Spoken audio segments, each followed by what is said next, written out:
Salutations fraternelles à tous.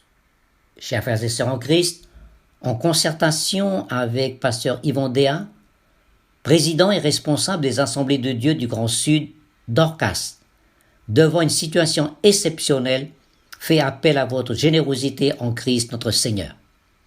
Le confinement, comme vous le savez, a été prolongé avec les tristes conséquences pour de nombreuses familles. Nous avons eu samedi 2 octobre, lors de notre permanence de distribution de nourriture, une demande explosive d'aide alimentaire. Nous lançons un appel aux dons. Merci à ceux qui désirent soutenir Dorcas dans ce ministère de compassion. Vous pouvez déposer vos dons au local Dorcas de Normandie sur le site de l'église le vendredi et samedi matin à partir de 8h à 11h. Dorcas aurait besoin de produits de première nécessité comme du riz, des pâtes, de l'huile, de la purée, du lait en poudre, du chocolat en poudre pour les enfants, du café, du thé, des conserves, des produits d'hygiène, des couches pour bébés, du savon, des serviettes hygiéniques, etc., etc. Souvenons-nous de ce que Jacques a dit dans son épître au chapitre 2 et au verset 15. « Si un frère ou une sœur sont nus et manquent de nourriture de chaque jour, et que l'un d'entre vous leur dise « Allez en paix, chauffez-vous et rassasiez-vous », et que vous ne leur donniez pas ce qui est nécessaire au corps, à quoi cela sert-il? Que Dieu vous bénisse tous en retour de votre générosité. Nous désirons rappeler humblement aux frères et sœurs en Christ, aux familles de l'Assemblée qui seraient dans les difficultés, de ne pas hésiter à venir chercher un sac de nourriture. Merci d'avance pour ce que les uns et les autres pourront faire afin de traverser le mieux possible cette période difficile pour beaucoup. Soyez pleinement bénis en retour par le Seigneur. Pasteur Louis Levent et l'équipe de Dorcas, un grand merci d'avance à vous tous.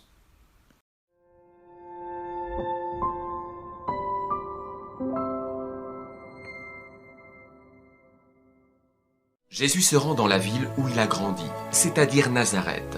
André s'étonne. Mais la foule murmure. Comment sait-il tout cela? Comment fait-il ces miracles? Mais c'est Jésus, le grand prophète, le grand guérisseur. Non, c'est le fils de Joseph et de Marie. Je connais ses frères et sœurs. Jésus n'est qu'un charpentier. Non, mais ne partez pas. Les origines nazaréennes de Jésus empêchent beaucoup de Nazaréens de croire en lui. Christ s'étonne du manque de foi des gens de sa ville. Il dit : un prophète est estimé partout, excepté dans sa ville natale, sa parenté et sa famille. Mais que se passe-t-il? Jean dit le Baptiste : ton cousin le prophète est mort. Je dois maintenant partir.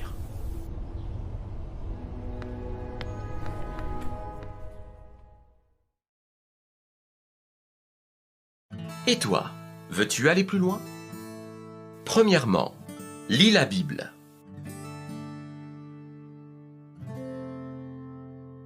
Deuxièmement, cherche à comprendre.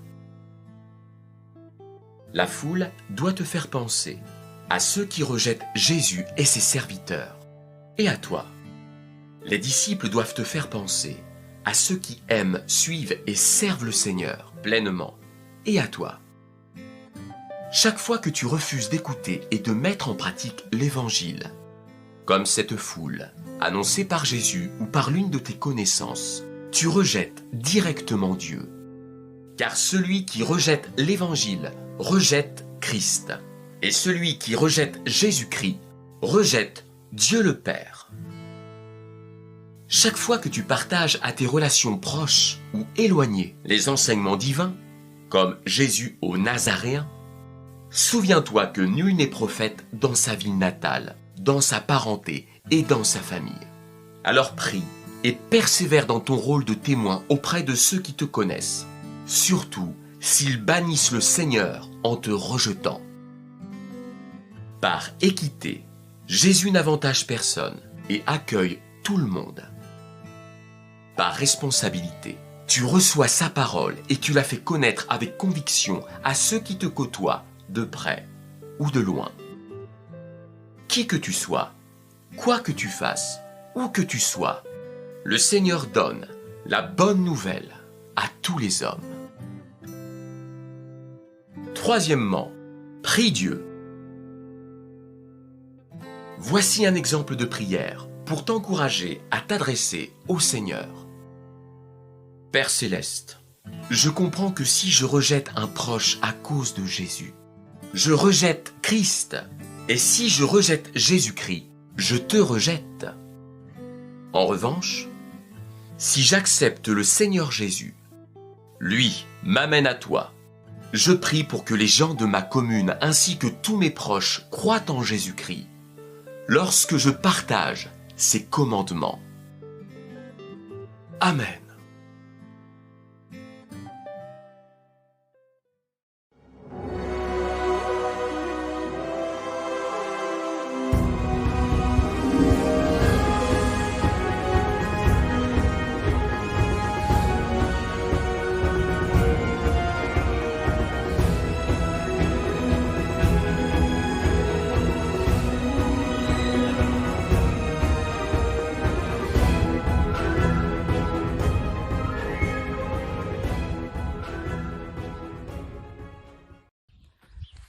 Bonsoir frères et sœurs et amis dans le Seigneur.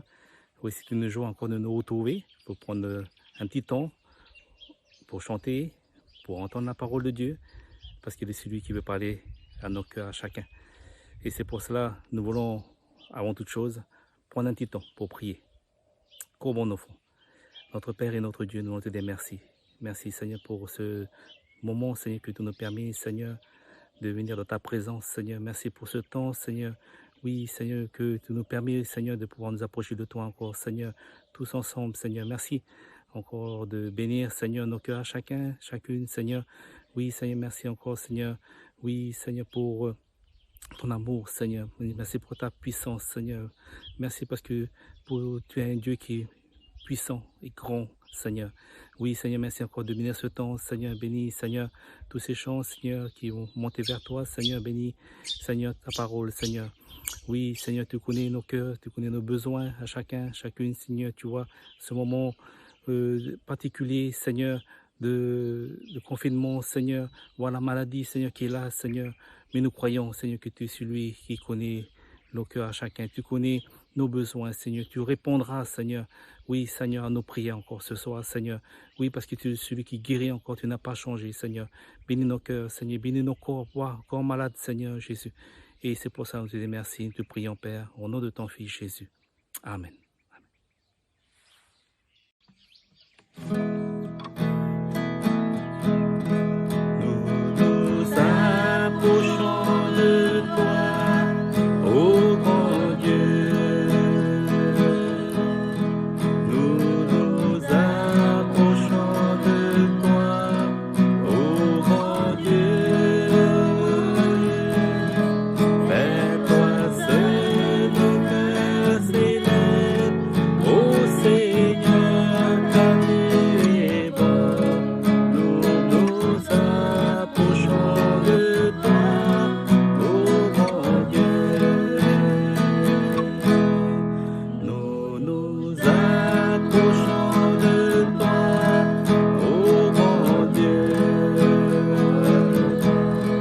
Nous nous approchons de toi, ô grand Dieu. Fais-toi seul nos cœurs s'élèvent, ô Seigneur, car tu es bon. Nous nous approchons de toi, ô grand Dieu.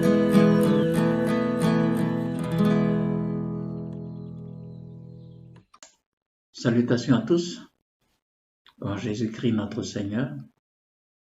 En tout cas, heureux de vous retrouver, vous qui nous regardez par le net, de loin comme de près. Et encore un soutien à tous nos bien-aimés qui sont touchés par cette maladie, à la Covid-19 dans tout le pays, qu'ils soient sur la Grande Terre, sur les îles. Mais en tout cas, ceux qui sont dans les hôpitaux, confinés dans leur maison. Que vraiment Dieu vous soutienne et vous fortifie. dans votre foi, à tous nos bien-aimés qui ont perdu un être cher, que Dieu les console, les fortifie, car Dieu est un Dieu qui n'a jamais failli à sa fidélité. Que Dieu vous porte dans ces moments difficiles et douloureux que vous vivez, que vous traversez. En tout cas, que la grâce de Dieu soit avec chacun d'entre vous. En tout cas, nous rendons grâce à Dieu pour la joie que nous avons, le bonheur de pouvoir ouvrir encore ce moment, les Écritures. Et j'aimerais pour cela, sans plus tarder, à vous inviter à lire avec moi dans 1 Chronique chapitre 12. Et nous allons lire le verset 32. 1 Chronique chapitre 12, verset 32, où il nous est dit ceci: des fils d'Issachar ayant l'intelligence des temps pour savoir ce que devait faire Israël. Des fils d'Issachar ayant l'intelligence des temps pour savoir ce que devait faire Israël. C'est cette partie du verset 32 qui va faire l'objet de notre méditation. Et pour situer ce passage dans son contexte, ces fils d'Issachar avaient aussi cette intelligence, parce qu'ils étaient sous le règne de Saül, Israël était sous le règne de Saül, mais de savoir que désormais, eux comme Israël devaient se placer sous le règne de David, car Dieu avait promis la royauté à David, l'homme selon son cœur et qui accomplirait toute sa volonté. Ainsi pour chacun d'entre nous, il est aussi important, et cela doit être ainsi pour ceux que Dieu a sauvés dans sa grâce. Il doit avoir aussi l'intelligence des temps, comme les fils d'Issachar, pour savoir et discerner les temps dans lesquels nous sommes. Et nous le devons. Et nous ne devons pas être comme ces religieux qui, à un moment donné, n'ont pas su discerner le temps dans lequel ils étaient. Alors qu'ils avaient les Écritures. Et Dieu, au travers des Écritures, avait promis par les prophètes. Dieu, par les prophètes, avait promis la venue du Messie dans les Saintes Écritures. Et pourtant, ils avaient en face d'eux Jésus, mais ils n'ont pas su discerner que c'était le Messie promis. Et Jésus même va leur faire ce reproche. Et dans l'évangile de Matthieu chapitre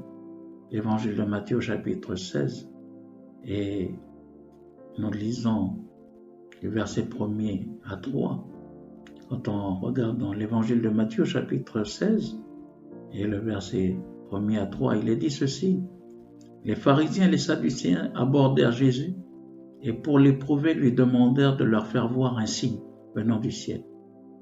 Jésus leur répondit: le soir vous dites il fera beau car le ciel est rouge, et le matin il y aura de l'orage aujourd'hui car le ciel est d'un rouge sombre. Vous savez discerner l'aspect du ciel, et vous ne pouvez discerner les signes des temps. Vous savez, voilà ce reproche que Jésus va leur faire. Vous savez discerner l'aspect du ciel, et vous ne pouvez discerner les signes des temps.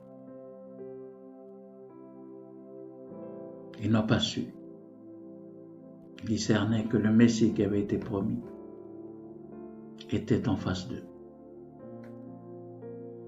Et les raisons pour lesquelles nous avons, nous, l'Église du XXIe siècle, cette intelligence, et que nous devons avoir cette intelligence des temps, parce que nous avons la personne de l'Esprit de Dieu. C'est l'Esprit de Dieu qui sonde les profondeurs de Dieu et qui nous révèle les choses. Et qui nous révèle les choses. Et le Saint-Esprit, comme nous dit les Écritures, nous conduit dans toute la vérité. Son onction nous enseigne. Son onction nous enseigne. Et il nous enseigne la vérité. Nous conduit dans toute la vérité. Et ainsi, nous ne sommes plus dans les ténèbres, mais nous sommes passés des ténèbres à son admirable lumière. Parce que Dieu s'est révélé à notre cœur par l'Évangile, qui est la puissance de Dieu, et justement qui concerne le Messie, Jésus, qui nous a amenés de la mort à la vie, nous a amenés du pouvoir de Satan à celui de Dieu, pour qu'aujourd'hui nous ne soyons plus dans l'aveuglement, que nous n'ayons plus l'intelligence dans les ténèbres obscurcies, mais nous avons notre intelligence renouvelée, éclairée, illuminée par la présence de Dieu en nous, par le Saint-Esprit, qui nous apporte la lumière dont nous avons besoin, qui nous révèle les profondeurs de Dieu et qui nous amène à discerner le temps dans lequel nous sommes. Et le Saint-Esprit, dans 1 Corinthiens chapitre 2, nous est dit, dans le verset 12, que nous n'avons pas reçu l'Esprit du monde, mais nous avons reçu l'Esprit de Dieu. Et le verset 10, il est dit ceci: Dieu nous a révélé par l'Esprit. Si nous avons la pensée de Dieu, la pensée de Christ, c'est que Dieu nous a révélé par l'Esprit. Parce que l'Esprit de l'homme ne peut connaître les choses, ne peut que connaître les choses de l'homme, mais ne peut connaître les choses de Dieu. Ne peut connaître les choses de Dieu. Et voilà pourquoi nous devons avoir l'intelligence des temps. Parce que nous avons la personne de l'Esprit. J'aimerais donner aussi une autre raison pour dire ceci, que nous avons les Écritures. Nous avons la parole de Dieu. Ces Écritures, comme disait Paul dans 2 Timothée chapitre 3, versets 16 à 17, que toute Écriture est inspirée de Dieu. Et la révélation des Écritures nous enseigne, nous révèle, nous convainc, nous corrige, nous instruit et nous apporte la révélation divine que nous avons besoin. Et cette révélation divine, cette révélation parfaite, c'est l'Écriture. Et qui nous permet de savoir, de connaître les temps dans lesquels nous sommes. C'est pourquoi Jésus va dire un jour: ta parole, sanctifie-les par ta vérité. En priant pour les disciples, mais il va dire: ta parole est la vérité. Et cette parole, elle est comme une lampe à nos pieds. Non, la parole ne peut pas nous tromper. La parole ne peut pas nous laisser dans l'erreur, dans l'ignorance des réalités, des vérités spirituelles des temps dans lesquels nous sommes. Non, elle ne peut pas nous laisser dans l'erreur. Mais cette parole nous conduit dans toute la vérité.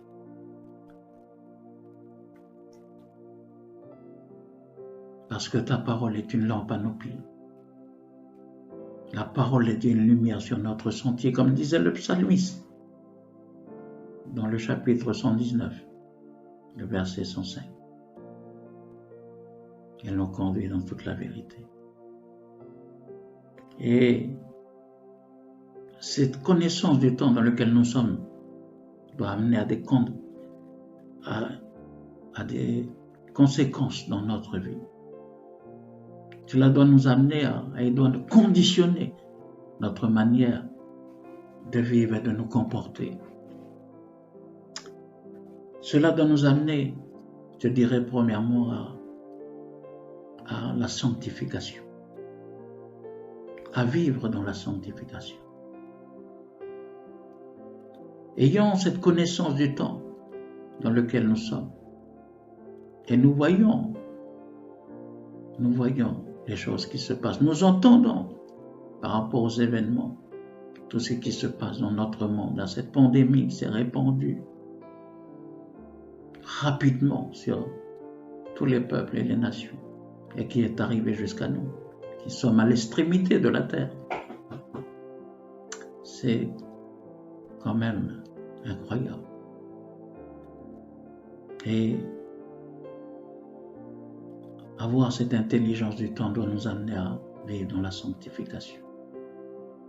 Et comme le disait justement l'apôtre Paul à l'église de Thessalonique, dans 1 Thessaloniciens chapitre 4, le verset 3, ce que Dieu veut, c'est votre sanctification. C'est que vous vous absteniez de toute sorte de débauche et toute sorte d'impureté.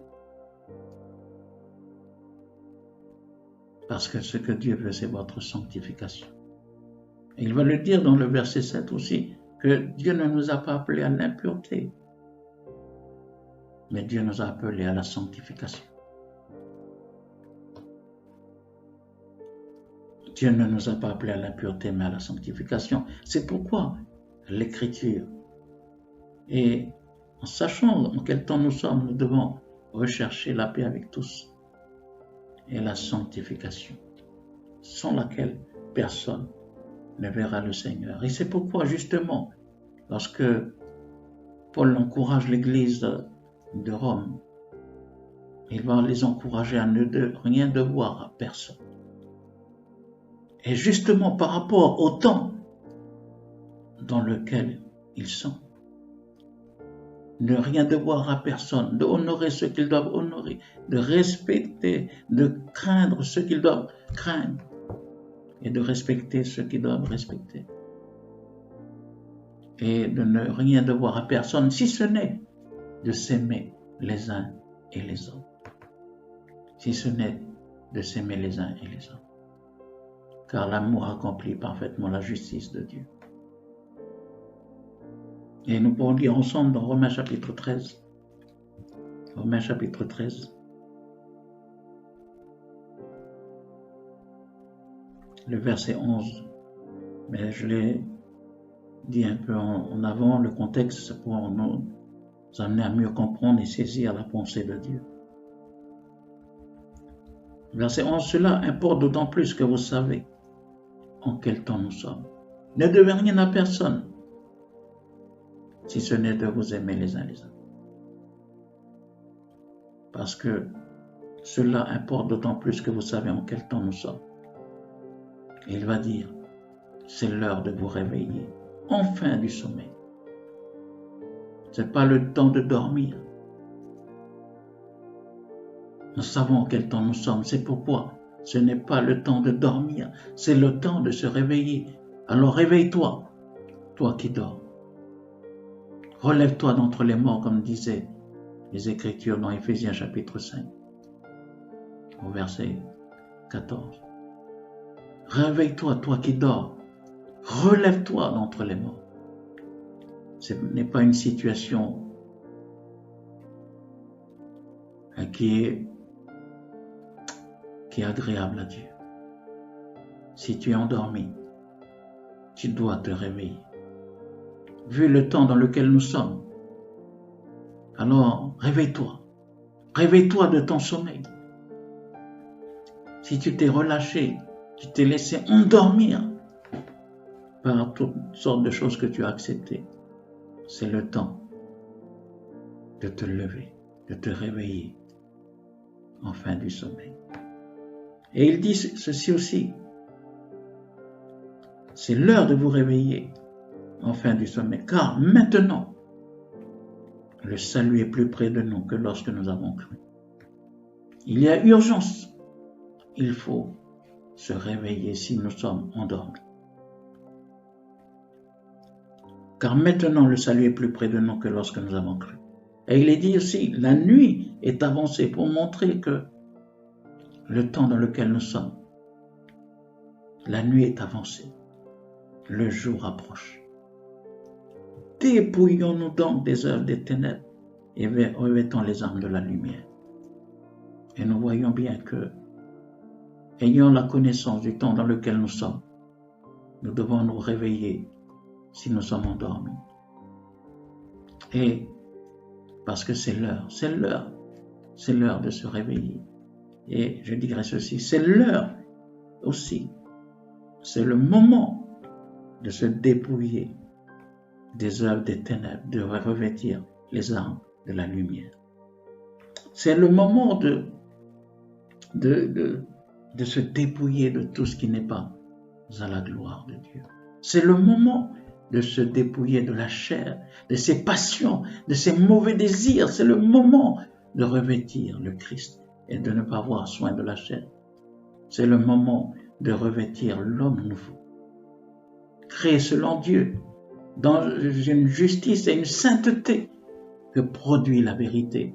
C'est ce que disait Paul dans Éphésiens chapitre 4. On peut lire à partir du verset 21 au verset 24. C'est le moment de se dépouiller du vieil homme, de se dépouiller des œuvres de ténèbres, pour revêtir Christ, pour revêtir l'homme nouveau, pour vivre selon Dieu, dans une sainteté que produit, et une justice que produit la vérité. La vérité sur le temps dans lequel nous sommes doit nous amener à nous séparer de tout ce qui est impur, de tout ce qui n'est pas la gloire de Dieu, les faux semblants, etc. Nous devons nous en séparer. Je dirais aussi pour vivre et demeurer et se maintenir dans son amour, vivre dans l'amour, demeurer dans son amour et se maintenir dans l'amour divin. Cet amour que Dieu a mis en chacun de nous par son esprit. Car nous savons que, comme disait le Seigneur dans ce temps difficile que nous vivons, que nous traversons, que l'iniquité va s'accroître. Dans l'évangile de Matthieu chapitre 24, au verset 12, il va dire l'iniquité va s'accroître. Et l'amour du plus grand nombre va refroidir. Il est important et indispensable pour nous, vu dans le temps dans lequel nous sommes, de vivre, de demeurer dans l'amour et de se maintenir chaque jour dans l'amour. Parce que nous savons, sans l'amour de Dieu, nous sommes rien. L'amour de Dieu, c'est le lien de la perfection. Comme l'écrivait Paul aux Colossiens, chapitre 3, le verset 14. L'amour de Dieu, c'est le lien de la perfection. Ou comme il écrivait à l'église de Corinthe, dans 1 Corinthiens chapitre 12, le verset, et on peut le contrôler ensemble, 31, c'est la voie par excellence. C'est la voie par excellence. Je l'ai cité comme ça de mémoire. C'est une voie par excellence. Il dit ceci au verset 31, aspirons dans les meilleurs, je vais encore vous montrer une voie par excellence. Et cette voie par excellence, il développe dans le chapitre 13. C'est l'amour. Et sans amour, nous sommes rien. C'est pourquoi, comme l'écrivait Jude au verset 21, on va lire ensemble. Et nous devons, les uns et les autres, nous maintenir dans cet amour.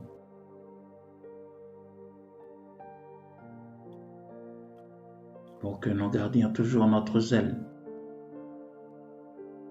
notre bonheur de vivre pour le Seigneur. Il est dit ceci, verset 21, maintenez-vous dans l'amour de Dieu, en attendant la miséricorde de notre Seigneur Jésus-Christ pour la vie éternelle. Mais il va dire, maintenez-vous dans l'amour de Dieu. Et chacun de nous, Dieu nous a tout donné pour son esprit. Il a fait l'œuvre à la croix et pour nous permettre de vivre et de maintenir cet amour. chaque jour. J'aimerais dire aussi que cela doit inclure dans notre vie d'avoir l'intelligence des temps. Et nous ne vivons pas comme ceux qui sont dans l'ignorance. Nous ne sommes plus dans l'ignorance. Mais nous avons la connaissance des temps dans lesquels nous sommes. Cela doit nous amener aussi à vivre et à demeurer dans la foi. Car nous savons, et souvent cela va revenir dans nos exhortations, et sans cesse on va s'encourager à demeurer, à vivre, à rester attaché à la foi au Fils de Dieu, à être enraciné, fondé dans la foi.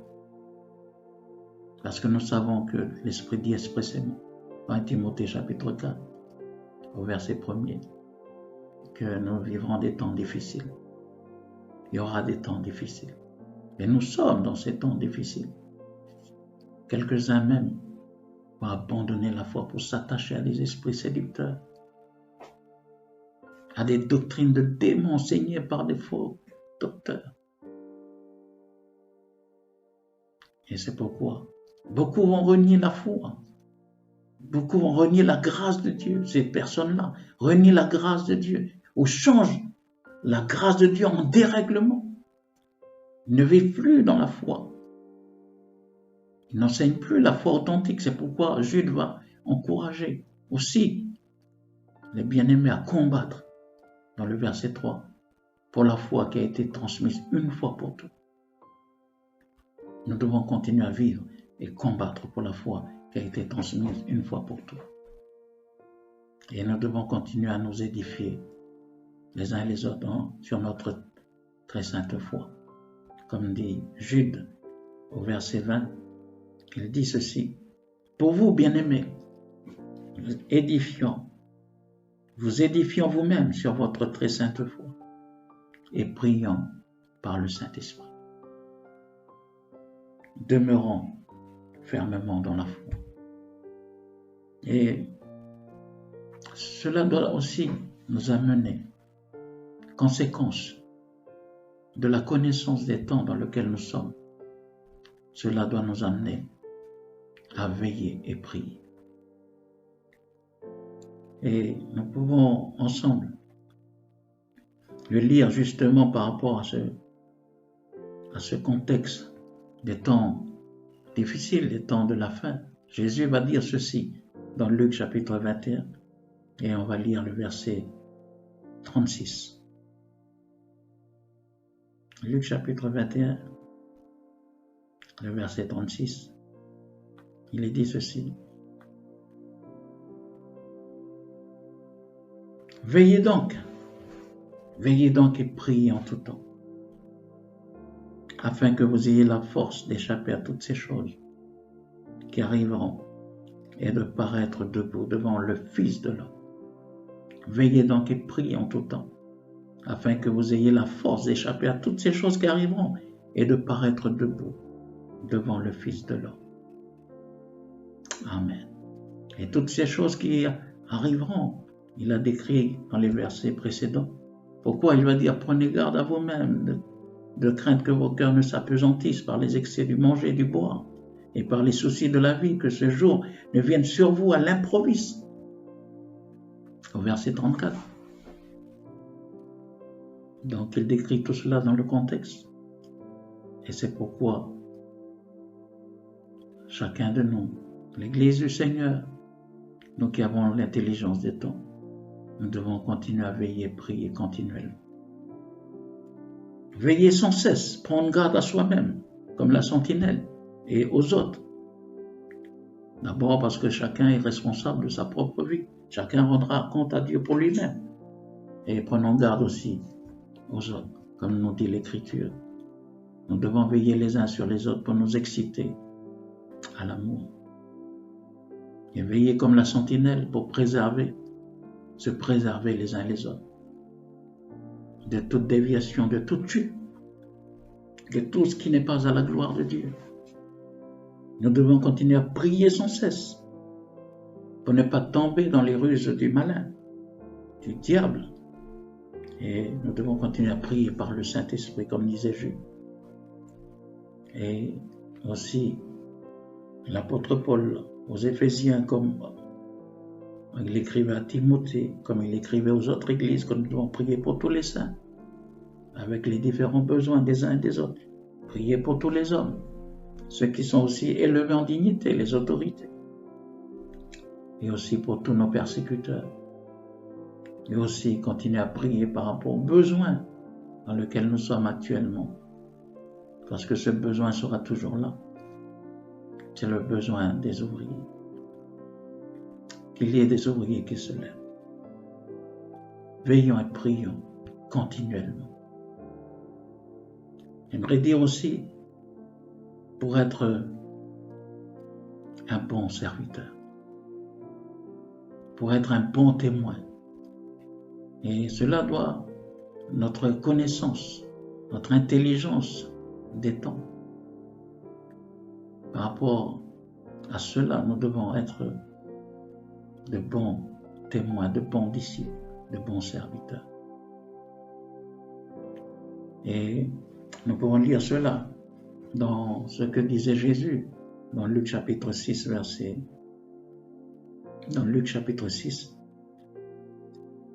verset 40. Et cela pour nous encourager, et je terminerai par là. Et je donnerai un verset de conclusion.